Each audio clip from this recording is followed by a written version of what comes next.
वज़ीर बल्दियात सिंध व chairman governing body Karachi development authority Saeed Ghani की ज़ेर सदारत कराची डेवलपमेंट अथार्टी की गवर्निंग बॉडी का इजलास मुनक्कद हुआ। इजलास में रेवेन्यू अहदाफ, जारी ऑपरेशन और तरक्याती मनसूबों का जायज़ा लिया गया। वज़ीर बल्दियात ने तमाम तरक्याती मनसूबों को बर वक्त मुकम्मल करने और मेयार पर कोई समझौता न करने की हिदायत की।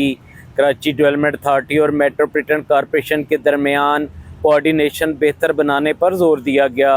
अवाम के मसाइल को फोकस करने और शिकायत के फौरी अजाले की भी हदायत जारी की गई।